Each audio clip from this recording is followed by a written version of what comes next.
Salut, salut, salut, salut, salut, salut et bienvenue dans Industriel, le podcast qui donne la parole aux femmes qui font bouger l'industrie.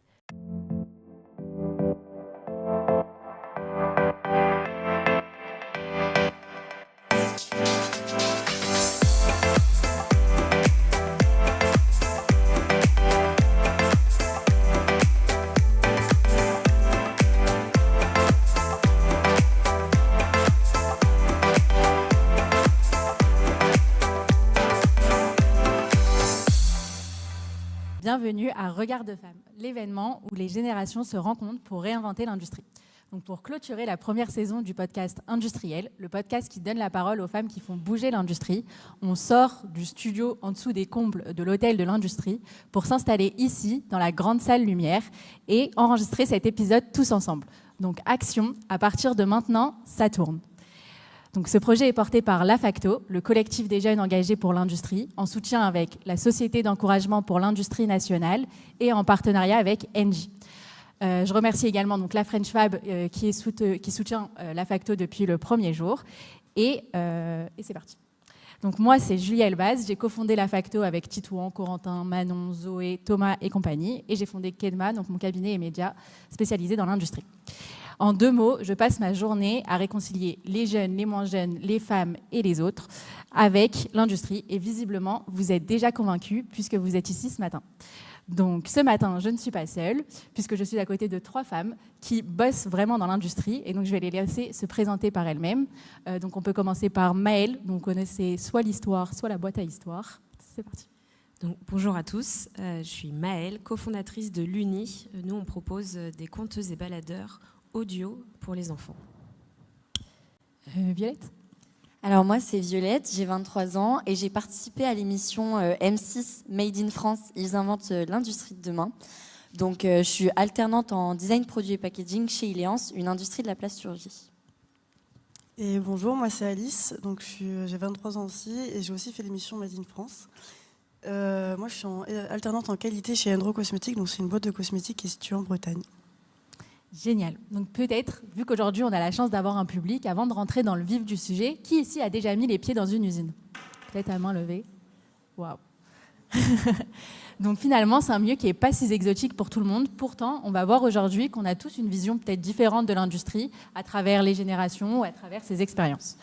Alors souvent, quand on pense à l'industrie, on a en tête une image assez précise, des grandes machines, des hommes en bleu de travail, et l'idée qu'il faut être passionné par les trains et les avions depuis qu'on a 7 ans pour s'y mettre dedans. Donc peut-être ce matin, on va voir autre chose à travers le prisme de la création, de l'entrepreneuriat, du design, de l'économie circulaire, et réfléchir ensemble à ce que c'est finalement l'industrie de demain. Donc ma première question, ça serait, vous, comment vous avez atterri dans l'industrie ? Est-ce que c'est quelque chose que vous avez choisi ou c'était un peu le fruit du hasard ? Qui se lance ? Alors moi, pour le coup, c'est plutôt l'industrie qui m'a choisie. Mes parents sont pas du tout là-dedans. J'étais pas vraiment familière avec ce milieu et ce domaine. Et c'est suite à, du coup, j'ai poursuivi avec mon master et mes études où j'ai dû trouver une alternance et je suis tombée sur celle-ci. Donc, quand j'avais fait mon entretien d'embauche, ils avaient vraiment parlé de notions de vrac, de rechargeable, réutilisable. Des notions qui m'ont un peu étonnée parce que je me suis dit que dans l'industrie, ils n'allaient pas trop aborder ce genre d'enjeu. Et du coup, maintenant que je suis dans l'industrie, je suis très contente. J'ai appris énormément de choses et c'est très intéressant. Est-ce que pour recontextualiser, Violette, tu peux nous expliquer déjà c'était quoi ton choix d'études, ton parcours ? C'était quoi ta licence, ton master ? Oui, alors moi, je suis en master design produit et mobilier à l'école de Condé de Lyon. Et du coup, mon métier, ça consiste à designer et faire la conception d'objets fonctionnels et esthétiques. Donc, la particularité de ce métier, c'est qu'on peut autant être dans l'artisanat du coup que dans l'industrie. Donc, j'avais vraiment un large choix de domaines et j'ai quand même choisi l'industrie. Voilà. Et c'est-à-dire, toi, quand tu es sortie du bac, on va dire sur Parcoursup, dans ton orientation, c'était quoi ? Tu voulais faire des études d'art ? Tu te voyais faire quoi en fait quand tu serais grande ? Ouais, voilà, c'était des études d'art et en fait, j'ai toujours été entourée de beaux objets quand j'étais petite et je pense que c'est un peu ça qui a joué, qui a fait que j'étais attirée par le design tout simplement. Donc, je dessine tous les jours et je crée plein d'objets. Génial. Et donc, tu arrives à retrouver aujourd'hui ce sens de l'esthétisme, en fait, dans ton travail? Ah bah oui, complètement. Et il y a aussi une notion d'expérience entre l'objet et l'usager qui est hyper importante. Donc voilà, ça aussi c'est important. C'est génial et je pense que ça fait écho finalement au parcours de Maëlle que je vois sourire en entendant ce témoignage. Toi, comment tu as atterri dans l'industrie? Comment tu as choisi l'industrie puisque tu as un parcours aussi en design d'origine? Oui, ça résonne beaucoup, parce que moi aussi j'ai fait des études de design, j'ai fait une école de design industriel, donc moi je dirais que l'industrie, je l'ai choisie et elle m'a choisie, parce que en fait, moi je me suis spécialisée en design d'innovation, donc plus conceptuel, pas du tout technique, j'ai pas du tout une expérience technique, moi je ne sais pas designer des objets de manière technique. En revanche, je suis passionnée par imaginer des concepts innovants. Qu'est-ce qui peut venir solutionner un problème qui aujourd'hui n'a pas de solution? Ça me passionne. C'est là où je suis, où j'ai ma superbe, on va dire. Et sortie d'études, fin d'année, mon projet de diplôme était la Fabrique à Histoire, qui est donc aujourd'hui le produit phare de mon entreprise.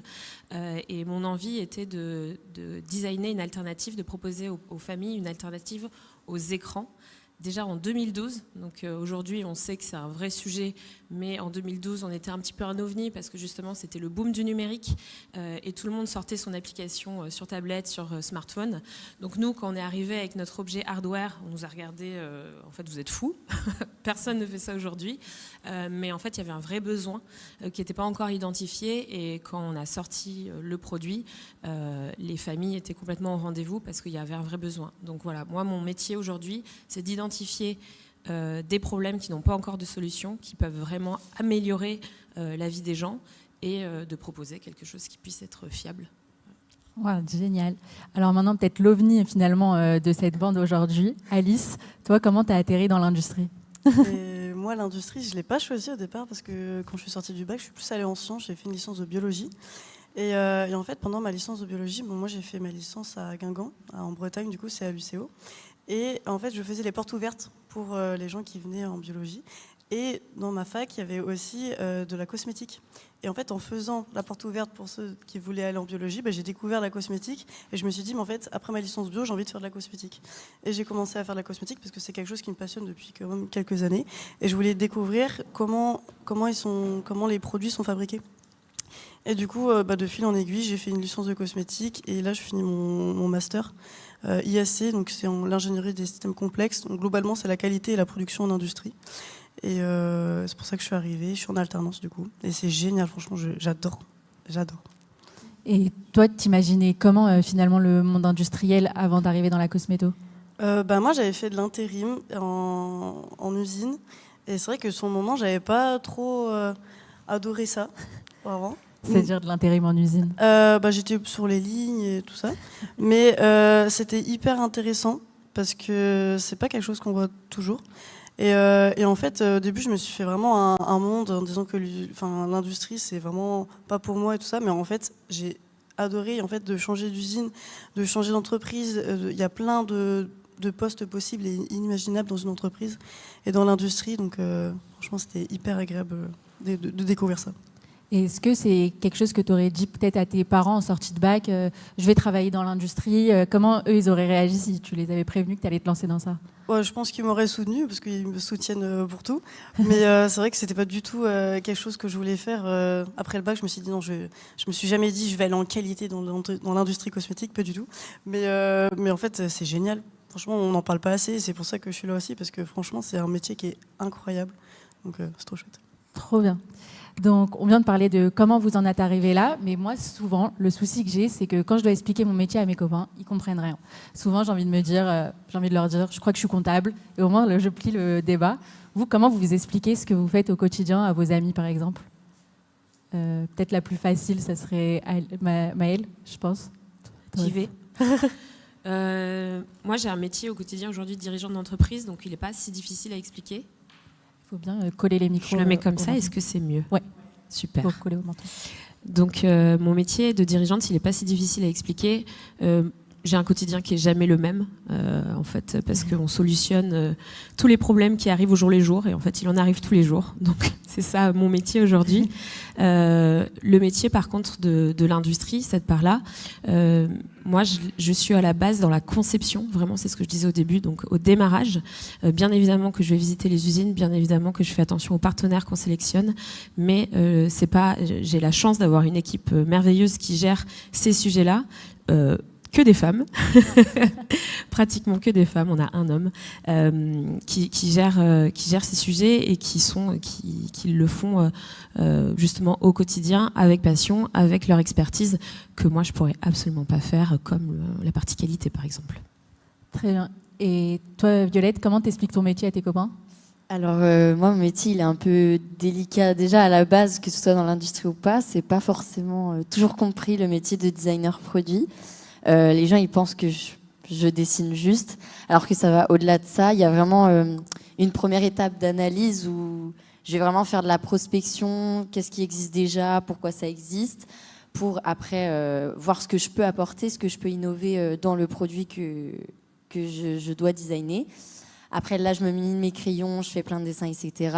Et par la suite, mon concept le plus pertinent, je vais commencer à le développer jusqu'à l'industrialiser.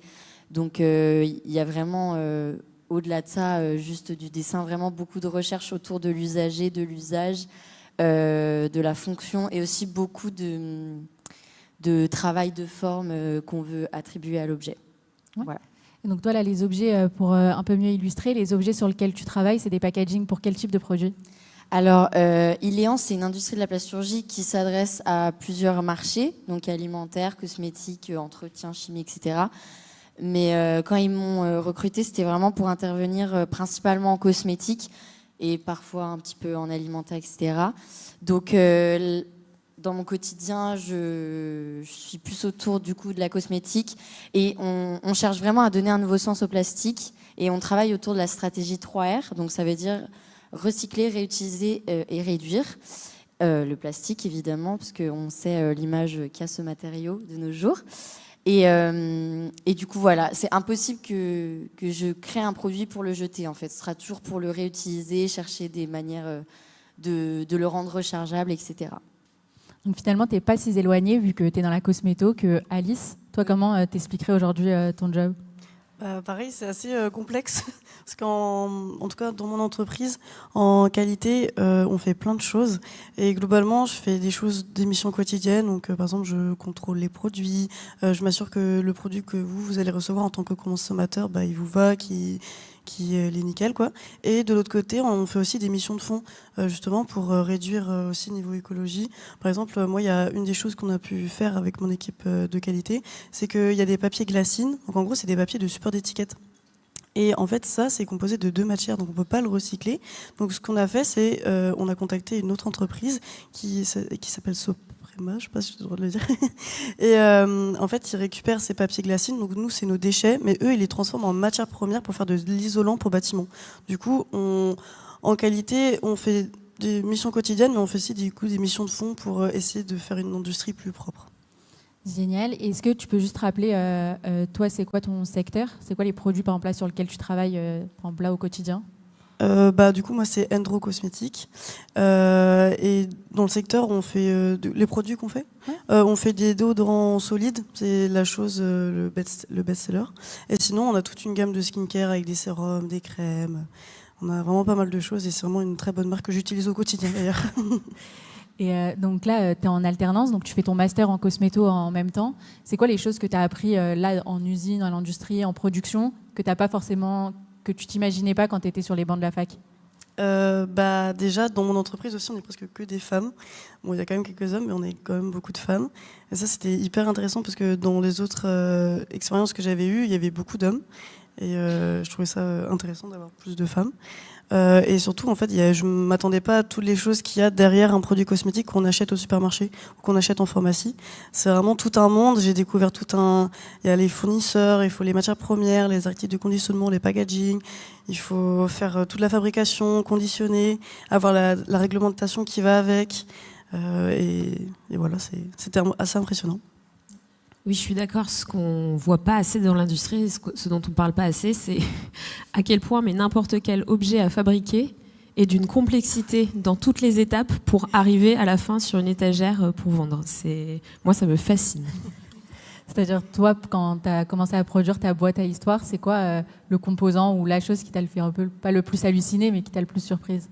Il n'y a pas un composant en particulier, c'est vraiment l'assemblage sur la carte électronique, c'est après comment tu assembles le boîtier, comment tu le mets en packaging. En fait, toutes les personnes, toutes les expertises qui sont mobilisées en amont, les bureaux d'études qui justement font le design industriel de la carte électronique, de l'intérieur du produit pour que ça soit optimisé, choisir les bons composants. Tout ça est d'une complexité et à la fin, là, moi j'ai un produit électronique donc qui est quand même assez complexe. Mais en fait, c'est le cas pour le produit le plus simple au monde. Il va y avoir tellement d'étapes. Et toi aussi, Violette, tu partages ce regard quand tu es arrivée dans le packaging. Qu'est-ce qui t'a le plus surprise finalement, sur le point de vue industriel? Par rapport à ce que tu disais, oui, c'est vrai, parfois un produit, ça peut prendre des années à être développé. Ce qui m'a surpris en arrivant dans l'industrie, Oui. oui, que c'est vraiment l'usine, quoi. Enfin, ça rigole pas. Enfin, on enchaîne, et puis, mais du coup, c'est hyper intéressant, on s'ennuie jamais, et on est toujours à la recherche de toujours plus d'innovation, de développement, et se challenger de jour en jour. Ouais. On arrive aussi à un sujet que vous avez commencé à aborder, qu'on ne peut pas ignorer quand on est dans un événement qui s'appelle Regard de femmes, et que personnellement je trouve à la fois évident et à la fois compliqué à aborder. C'est la place des femmes qu'on représente dans l'industrie. Parfois on a ce chiffre de 30%, et moi la première, quand je suis arrivée dans les premiers événements sur l'industrie, j'avais l'impression qu'il y avait que des personnes âgées, que j'étais là pour un peu faire baisser la moyenne d'âge, augmenter la parité, et que je m'y retrouvais pas facilement. J'ai aussi ce souvenir de quand j'allais en alternance, j'étais dans une zone industrielle à Vélizy, et je me retrouvais dans le bus avec parfois que des hommes, ou parfois en réunion avec 19 hommes et moi. Et des fois, je me disais, mais est-ce que je suis à ma place? Et finalement, en discutant, je me dis, si, en fait, parce que si je suis pas la fille, la jeune alternante qui est là et qui est présente aujourd'hui, il y aura pas du tout de femmes.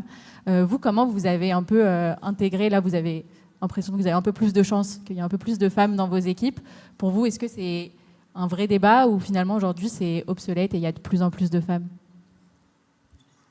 Moi, comme je l'ai dit, il y a plus de femmes du coup dans mon entreprise, et c'est vrai que des fois ça peut être plus facile à discuter avec. En tout cas, moi, peut-être des fois, je me sens plus à l'aise à discuter avec des femmes directement, même s'il y a des hommes aussi, ça va très bien avec mes collègues hommes.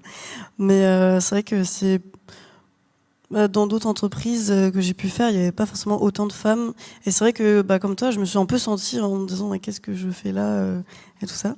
Mais en fait, non, je suis d'accord avec toi, c'est que vraiment, il faut prendre sa place et il ne faut pas avoir peur et vouloir en fait être là et assumer d'être là. Est-ce que dans tes autres entreprises, c'était dans d'autres secteurs? Oui, c'était dans d'autres secteurs. C'était dans quel secteur? J'étais dans de l'agroalimentaire. Okay. Donc il y a un peu plus d'hommes.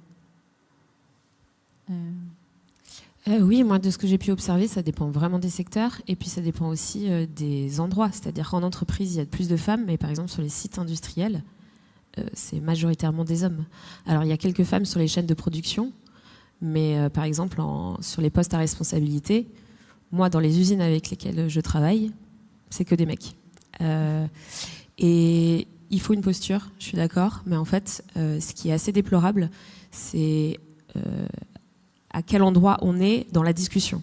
Par exemple, moi, de ma place de dirigeante d'entreprise, de celle qui amène un projet sur la table, les discussions sont assez faciles, on m'écoute.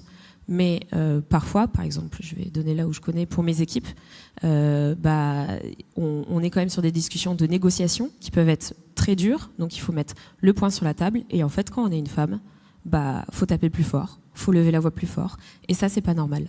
C'est pas normal de devoir mettre autant d'énergie rien que pour être écouté. Donc moi, ça, je le déplore vraiment. Donc, vrai sujet. Vrai sujet pour toi. Et pour toi, Violette? Alors du coup, moi, dans mon entreprise, il y a eu aussi une belle parité, autant de femmes que d'hommes. En ce qui concerne les directeurs, pareil, il y a aussi des femmes, donc ça fait plaisir à voir. Et aussi dans l'atelier, il y a beaucoup d'opératrices dans mon entreprise. Après, je suis pas beaucoup confrontée enfin, vu que je suis seulement alternante, à prendre des décisions, etc. Et il y a aussi le fait d'être plus jeune, je pense, qui fait que c'est enfin qu'on se sent parfois pas très légitime. Mais non, du coup, moi, ça m'a surpris en bien, justement, qu'il y ait une belle parité. Et voilà, autant hiérarchiquement parlant qu'en termes d'employés. Voilà. Et justement, peut-être en tant que jeune, est-ce que tu vois peut-être aussi un décalage avec les autres générations avec lesquelles tu travailles des fois ? Ça, parfois, un petit peu. Déjà, rien que pour communiquer, ça commence par là. Mais je pense que c'est quand même important pour eux d'avoir justement un regard de jeune et un peu extérieur, parce qu'on vient à peine, enfin, en tant qu'alternant, on vient à peine de rentrer dans cette boîte et l'industrie. Du coup, on peut apporter un peu un regard frais sur des nouvelles idées ou quoi, des décisions. Donc, je pense que c'est quand même pertinent pour eux d'être avec des jeunes. Toi, Alice, comment tu vois ta place en tant que jeune, finalement, là, dans la cosméto ? En vrai, même s'il y a femmes, hommes et jeunes ou un peu moins jeunes, je pense que ça dépend vraiment de la personnalité de chacun. Par exemple, je sais qu'il y a une de mes meilleures collègues qui malheureusement est partie en retraite. Et vraiment, et même si elle était beaucoup plus âgée que moi, franchement, on avait un feeling de fou et on s'entendait super bien. Donc je pense qu'il y a vraiment aussi la personnalité qui joue énormément. Après, c'est vrai qu'en fonction de certaines personnes dans mon entreprise ou dans les expériences que j'ai eues en amont, des fois, c'est vrai que j'ai eu des fois plus de problèmes à vouloir prendre des décisions avec des hommes qui étaient beaucoup plus âgés et je me sentais pas légitime en fait. Ils me faisaient sentir pas légitime et c'est vrai que c'était des fois un peu compliqué et je me remettais en question. Et en fait, après, je me suis dit mais non, c'est pas parce que t'es une femme et que t'as juste 20 ans que t'as pas ton mot à dire. Et après, je me suis dit bah non, j'ai le droit aussi de dire ce que je veux. Bah ouais, bien sûr. Moi, j'ai toujours le souvenir d'une de mes meilleures copines qui arrivait en alternance en tant qu'ingénieure dans l'automobile. Et pendant les 2 premiers mois, tout le monde pensait que c'était l'alternante communication. Parce que c'était un peu le cliché des femmes dans l'entreprise. Et du coup, jamais elle avait sa bonne place ou elle avait le bon regard sur son poste. Elle était toujours un peu frustrée à cette position de les filles, c'est à la com, et les garçons, c'est plus à la production ou aux autres postes. Alors... c'est toujours un peu ce débat de savoir comment trouver sa place, aussi en tant que jeune.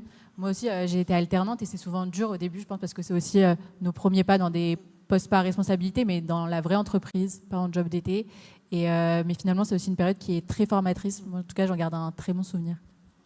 Oui, moi aussi, au début de mon aventure, on me prenait pour la secrétaire de mon associé. Je prenais un malin plaisir à recadrer.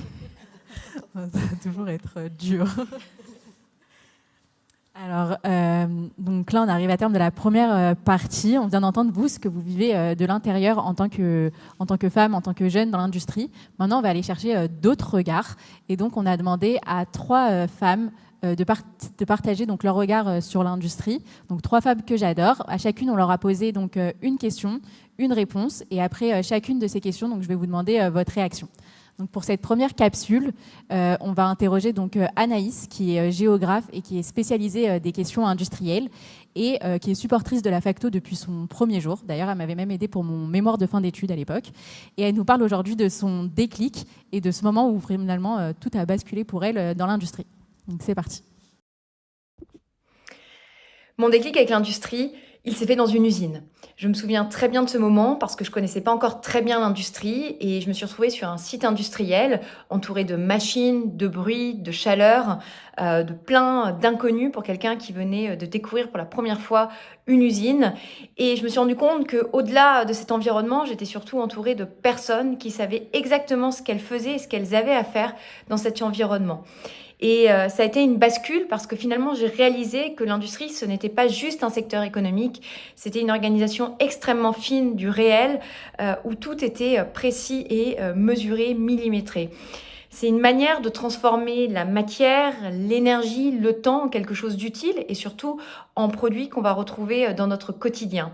Et en fait, ce que j'ai compris à ce moment-là aussi, c'est que finalement on parlait assez mal de l'industrie, parce que souvent on la réduit à ses impacts, à ses contraintes, à ses externalités, mais on oublie qu'elle est d'abord une capacité à produire, à tenir des délais, à faire fonctionner une société, et ça c'est quelque chose qui m'a profondément marqué et finalement qui a irrigué mes travaux de recherche par la suite sur l'industrie, mais qui a aussi guidé mes choix d'orientation professionnelle.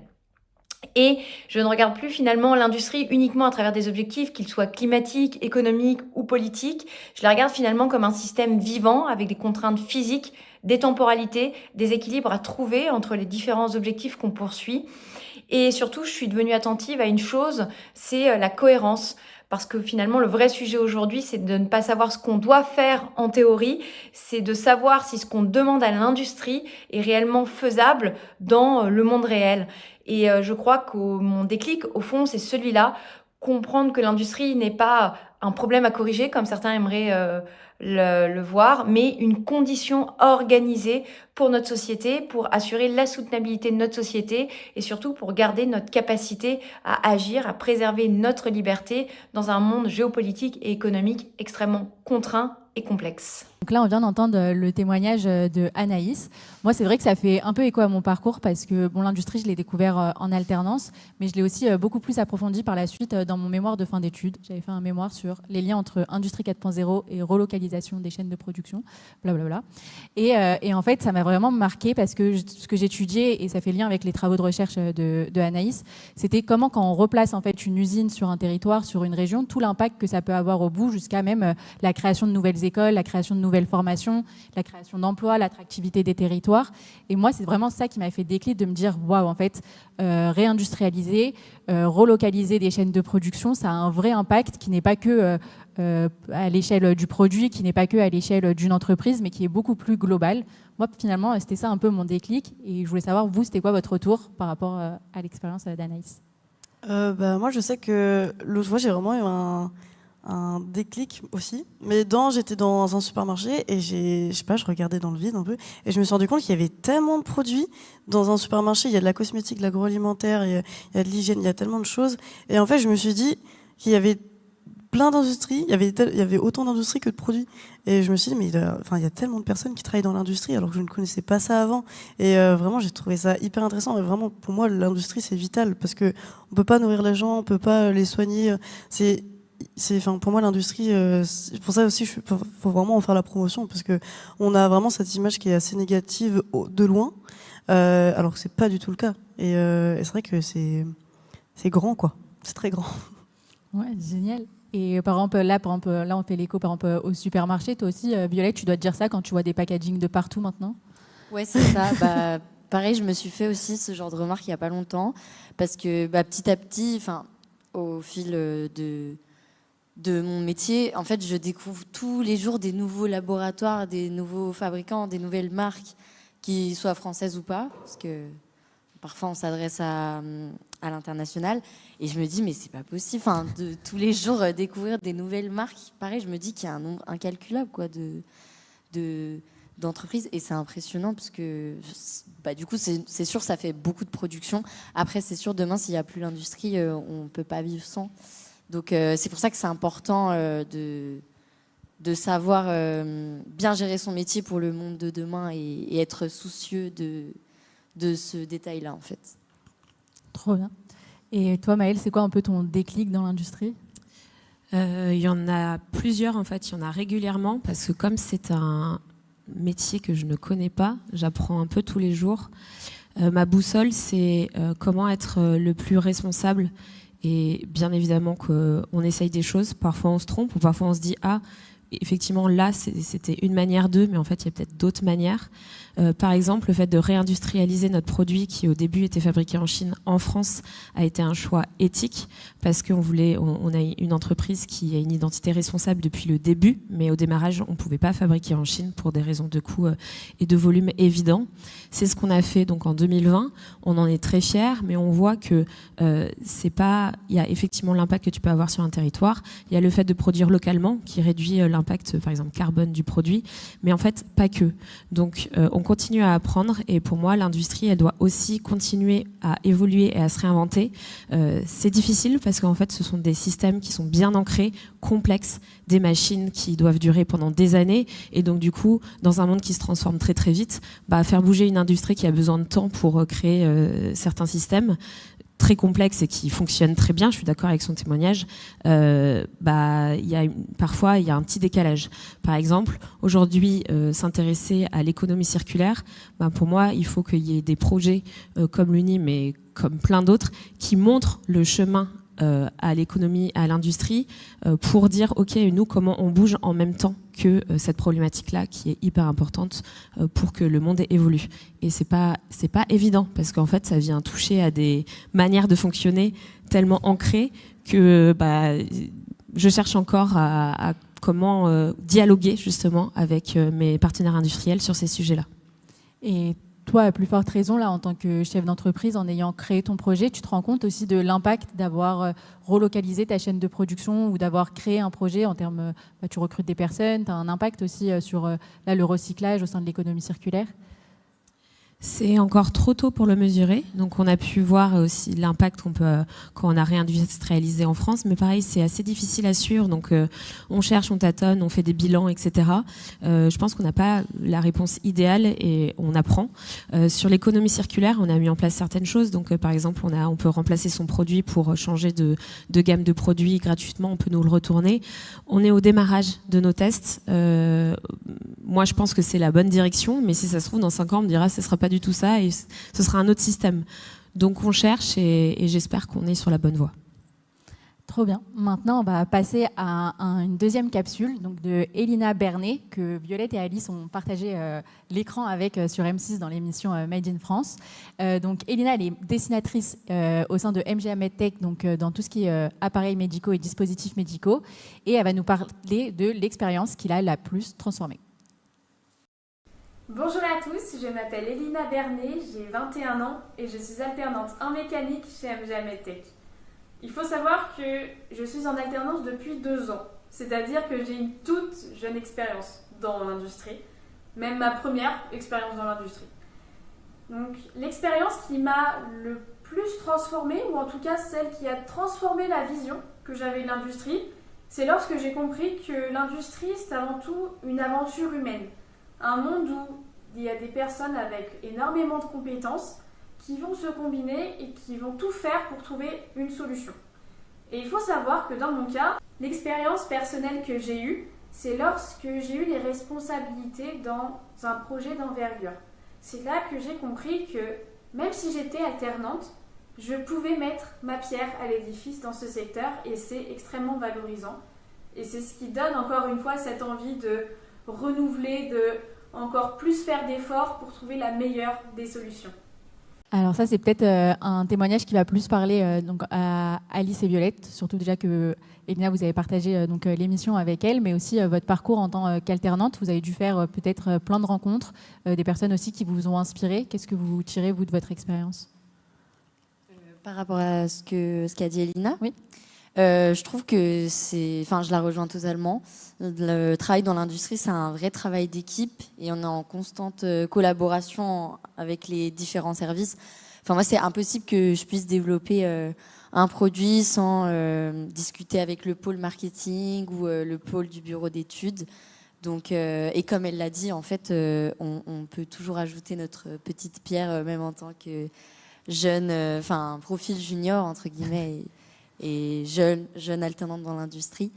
Donc oui, c'est aussi une expérience qui m'a marquée. C'est ça. Trop bien. Et toi? Et moi, c'est pareil. Franchement, c'est pour ça que j'ai choisi la qualité, parce qu'en fait, en qualité, on communique avec tous les services, que ce soit la recherche et développement, la logistique, la production. Parce que moi, si je dois contrôler des produits, si la production ne les a pas faites, ça sert à rien. Donc franchement, c'est quelque chose que j'adore au sein de mon métier et dans l'industrie en règle générale, parce qu'il y a tellement de gens et c'est ça qui est bien. Et même que ce soit pas que dans notre entreprise, mais il y a d'autres entreprises avec qui on collabore, que ce soit les fournisseurs, que ce soit les labos, etc. Et ça aussi, c'est super intéressant. Et même en vision plus lointaine, nos produits, c'est pour des clients et les clients, c'est des humains aussi. Donc on communique avec eux aussi s'ils ont des retours à nous faire et qu'on doit améliorer des choses. C'est pour ça aussi qu'on est là. Et c'est vrai qu'on ne s'imagine pas tous ces corps de métier et toute l'envergure en fait, finalement de ces projets quand on imagine si je vais travailler dans l'industrie. Vous, pour le coup, Elina, Violette, Alice, vous avez participé à l'émission donc Made in France. Ils ont choisi l'industrie. Qu'est-ce que ça fait en fait de voir son job, son métier finalement partagé au petit écran, et qu'est-ce que ça a changé pour vous dans la vision que vous donnez finalement de l'industrie, parce que sans le vouloir, vous êtes devenues un peu des ambassadrices de ce sujet. Moi, je souhaite à tout le monde d'avoir un mini extrait de son métier, parce que ça romantise et ça idéalise beaucoup en fait, et de se voir comme ça, ça a presque un peu changé mon regard sur mon métier en fait. Comme je l'ai dit au début, c'était important pour moi de représenter le design, vu que c'est un métier qui n'est pas forcément encore très très compris, c'est un métier assez nouveau, si je peux dire ça comme ça, et aussi représenter l'industrie, parce que je pense que c'était important pour la BPI, M6 et tous les autres acteurs qui ont contribué à cette émission, de montrer et de mettre en lumière des jeunes qui sont droits dans leur basket et qui savent ce qu'ils veulent et qui sont épanouis dans leur métier malgré la mauvaise image qu'on a associée à l'industrie. Et voilà. Et moi, c'est pareil pour la qualité. Et c'est en soi, quand on passe industrie, on pense pas du tout de suite au service qualité. Je crois que c'est un des derniers, je pense, auquel on pense. Et c'est vrai que je te rejoins. Tout ce que tu as dit, je te rejoins. Je te rejoins là-dessus. Parce que c'est vrai que c'est intéressant, quoi. Mais c'est vrai qu'avant de participer à l'émission, moi, je me disais qu'en tant que designer, j'avais pas trop mes chances d'être prise, parce que, comme toi, en qualité, on se disait, ok, on est peut-être dans l'industrie, mais c'est peut-être pas les profils qui vont à tout prix montrer. Alors que, par exemple, le profil de Habib, je trouve que là, il rentrait vraiment dans l'image de l'industrie. Mais du coup, je trouve ça cool qu'ils aient cherché plein de métiers différents à travers l'industrie.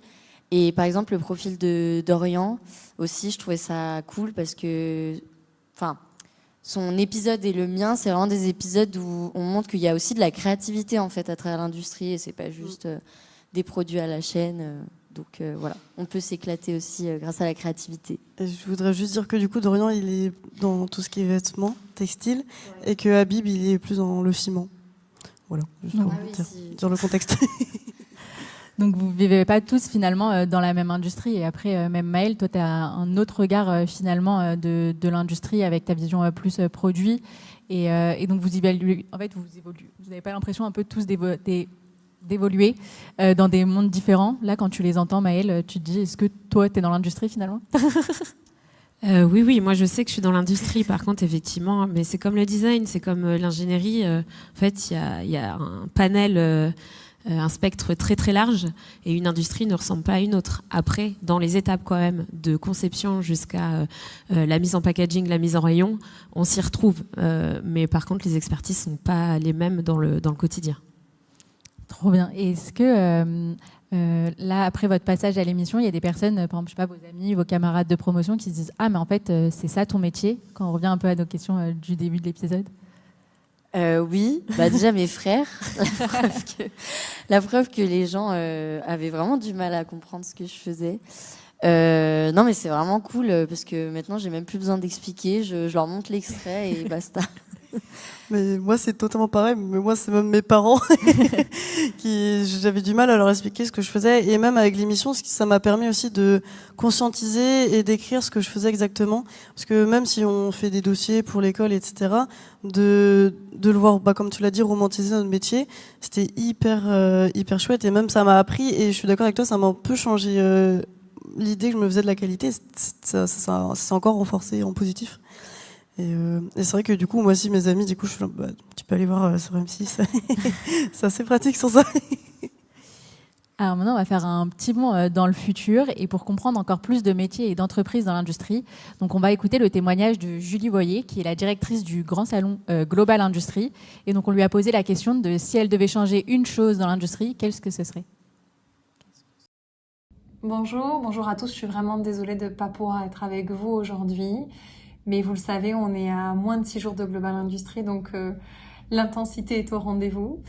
Je voulais vous remercier avant tout, Julie Elbaz et toute la Facto, de m'avoir permis de faire un podcast industriel, parce que c'était un moment incroyable et que je crois et je suis convaincue qu'il est important de communiquer et de montrer à quel point notre industrie est belle et elle est incarnée autant par des hommes que par des femmes.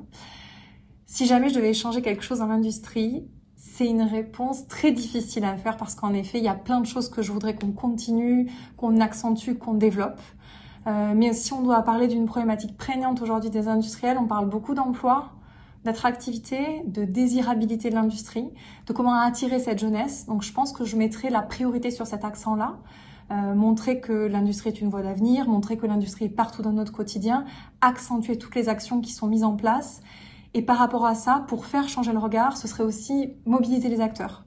Et les acteurs qui sont prescripteurs auprès des jeunes, donc les parents d'élèves, les professeurs et toute la sphère d'influence autour, en faisant en sorte de continuer à montrer que l'industrie, ce sont les produits du quotidien. On mange grâce à l'industrie, on se déplace grâce à l'industrie, on communique grâce à l'industrie, on se défend, on se soigne. C'est tout ce qu'elle permet aujourd'hui parce que c'est absolument pourvoyeur d'emplois, d'avenir et c'est un enjeu stratégique aussi pour notre pays. Donc j'irai vraiment accentuer sur ces sujets-là avec des actions simples, concrètes et renforcer toutes les actions de communication aussi auprès du grand public. Inviter tous les acteurs de l'industrie à montrer à quel point leur métier est un métier magnifique et faire en sorte bien sûr de donner envie à ces jeunes femmes et à ces jeunes hommes de venir dans les métiers de l'industrie. Je vous attends tous, bien sûr, sur Global. Je vous redonne les dates. On est du 30 mars au 2 avril. On sera à Paris-Nord-Villepinte pendant 4 jours. Un moment incroyable pour se retrouver, un outil pédagogique pour tous, un lieu de rassemblement, de fierté et de mobilisation de toutes les forces vives de l'industrie française et européenne. Je vous dis à très bientôt et je vous remercie encore. Cool. Alors, vous, qu'est-ce que ça vous fait écho qu'est-ce que vous changerez dans l'industrie aujourd'hui? Peut-être, Maëlle, tu veux débuter? Pour ma part, je demanderais au gouvernement d'aider beaucoup plus l'industrie parce que c'est un milieu extrêmement compétitif, parce que les expertises très lointaines, elles sont très compétitives. Et en fait, si on veut se positionner avec un vrai savoir-faire industriel et le maintenir et le faire évoluer, il faut des moyens et donc il faut un soutien du gouvernement, il faut un soutien de l'État. Et la deuxième chose, si j'ai le droit, une deuxième chose, en ce sens, investir dans l'industrie, c'est aussi l'accompagner, comme je disais tout à l'heure, à faire face aux enjeux de crise climatique. On peut plus, pour moi, fabriquer comme on fabriquait comme avant. Oui, l'industrie est partout, elle nous aide dans notre quotidien, mais il y a peut-être des endroits où on va dans un mur dans notre manière de fabriquer, et donc du coup, c'est aussi accompagner ces industriels à évoluer dans leur manière de produire, parce que c'est déjà difficile à gérer la compétition avec les industries lointaines. En plus, il faut continuer à les aider pour ces sujets-là. Très clair. Et Violette, peut-être?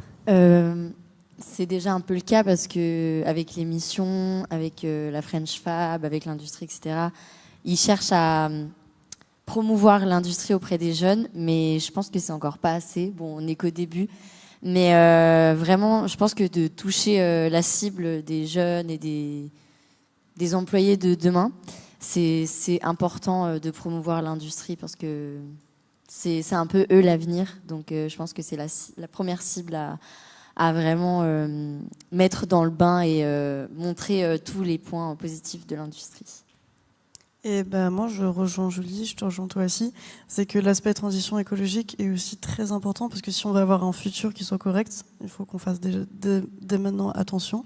Et je rejoins aussi Julie sur le fait qu'il faut encore pousser de la promotion auprès des jeunes et même pas que de nous qui avons déjà une vingtaine d'années, mais même au collège et au lycée.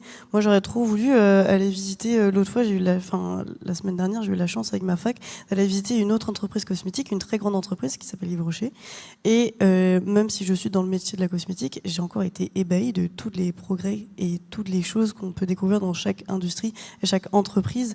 Et c'est vrai qu'il faut, je pense, faire plus de visites, plus de choses, et que les industriels aussi prennent un temps pour justement promouvoir plus l'industrie chez les jeunes, même si je sais que ça prend du temps. Franchement, on a eu des stagiaires de 3e, 4e, de seconde. Certes, ça prend un peu de temps, mais c'est hyper intéressant. Même eux, ils nous apportent un regard neuf. Et c'est l'avenir de demain. Donc je pense qu'on pourra encore appuyer ce point-là au lycée et au collège. Ouais, c'est vrai, et ça fait totalement écho avec nous, ce qu'on cherche à faire au sein de la Facto. Justement, on organise des visites d'usines, par exemple. On a visité Wondercraft, qui fabrique des exosquelettes rue de Rivoli à Paris. Et donc, on était impressionnés de voir les différents métiers, comment on fabrique finalement un exosquelette, à quoi ça ressemble en vrai. Et donc, on fait ça avec la Facto pour vraiment revaloriser aussi bien l'image de l'industrie, mais aussi voir c'est qui les personnes qui se cachent derrière. Parce que comme on le voit aujourd'hui, il y a 1001 métiers, 1001 expertises. Et souvent... oui, on peut se rendre compte parfois à travers quelques reportages, mais de voir un vrai exosquelette marcher comme on l'a fait il y a quelques semaines, et ça c'est impressionnant et ça fait rêver en fait finalement les jeunes. C'est impressionnant, c'est de la vraie tech. Par exemple, on avait vu des exosquelettes défiler dans les différentes cérémonies d'inauguration, je crois, des JO. Et donc c'est ça en fait, je pense, qui fait rêver, c'est de remettre l'industrie dans son contexte et de comprendre que oui, ça, c'est de la production, ça, c'est des nouveaux métiers, c'est de la tech, c'est de l'innovation. Ça permet aussi de transformer le monde d'une certaine manière parce que c'est de nouvelles manières de consommer, de recycler, de produire et de travailler finalement au quotidien. Et je pense que c'est quelque chose qu'on essaye de faire chacun à son niveau, de revaloriser l'image, de reconnecter aussi différentes personnes ensemble, comme là, mettre plus de femmes dans des événements, enfin même aujourd'hui que des femmes. Parce qu'il y a déjà eu des tables rondes avec que des hommes sur les femmes dans l'industrie. Et donc, on essaye aussi de faire de nouvelles choses. Et je pense aussi c'est un peu tout le projet de la Facto et de la Société d'encouragement pour l'industrie nationale, là, depuis qu'on a ce projet. C'est de ramener des jeunes. C'est le projet aussi de la fresque de l'industrie, de réfléchir finalement à qu'est-ce que c'est une usine et qu'est-ce que c'est une usine sur un territoire, comment on conceptualise un peu tout l'impact que ça peut avoir. Et donc, moi, j'aurais pas... Si je me pose la question à moi-même, j'ai pas une seule chose à changer, mais peut-être de peut-être mieux reconnecter les personnes ensemble sur ces sujets. J'ai envie de finir peut-être cet épisode comme on a fini tous les derniers épisodes, en posant un petit rituel de fin, une petite question comme on avait l'habitude. Si vous avez par exemple une jeune fille aujourd'hui qui hésite à se lancer dans des études autour de l'ingénierie, des études plus scientifiques, ou en tout cas qui hésite sur des sujets industriels, ce serait quoi, vous, votre conseil en très court, très rapide? Fonce. Fonce. Très rapide. D'écouter son cœur si elle est attirée par cet endroit-là. Oui, et de surtout pas se faire influencer par les mauvaises personnes qu'elle pourra peut-être croiser au long de son parcours, puisqu'elle va se lancer dans un domaine qui n'est pas forcément féminin, comme on l'avait dit au tout début, que les gens, les alternantes, on les prend direct pour la communication. Donc, de suivre son cœur et sa voix, quoi. C'est bon. Je crois qu'on ne pouvait pas rêver mieux comme fin et comme conclusion. Donc, merci à toutes les trois d'avoir montré ce matin que finalement, l'industrie, ce n'est pas qu'un bloc, ce n'est pas qu'une idée, mais c'est vraiment une somme de parcours et de voies et de possibles qui peuvent être différentes et en somme, une somme de regards différents. Ce matin, donc, vous avez entendu 3 femmes parler d'industrie, mais pas d'industrie en général, vraiment de celles qui vivent au quotidien, dans la cosméto, dans le produit, dans le design, dans l'entrepreneuriat, dans l'économie circulaire et de vraiment ce qu'elles construisent et ce qu'elles questionnent au quotidien. Ce qui me frappe aujourd'hui et ce que je tire de toute cette aventure, de la Facto et de tous les épisodes industriels qu'on a produits cette année, c'est que finalement, le sujet, c'est pas finalement que l'image de l'industrie, mais c'est finalement toutes les personnes qui sont derrière. On a vu cette année des personnes qui étaient plus du côté de l'économie, des politiques, de la tech, de l'entrepreneuriat, du design. Et on a eu plein d'épisodes très différents. Ça m'a permis, moi, personnellement, de rencontrer plein de profils et plein de projets vraiment passionnants. Et je pense que là, ce matin, on en a rencontré quelques-unes, mais je vous invite aussi bien à rattraper les précédents épisodes que de rattraper aussi Made in France, l'émission où Alice et Violette ont participé. Je remercie également toutes celles qui ont partagé donc, leur témoignage tout au long de la saison. Anaïs, qu'on a vu, Maïna, Joséphine, Audrey, Elina et Julie. Et je remercie également les partenaires de ce projet, donc NJ, Catherine MacGregor, la French Fab, le collectif industriel, la société d'encouragement, Titouan, donc le binôme de l'ombre qui a orchestré tout ce projet. Et merci à tous d'avoir été là ce matin et d'avoir écouté tous ces épisodes. Industriel, c'est un nouvel épisode chaque mois avec une femme qui, d'une manière ou d'une autre, transforme l'industrie. Et donc pour suivre toutes les actualités de la Facto, vous pouvez nous suivre sur LinkedIn. À très vite. Merci. Merci beaucoup. Merci. Merci.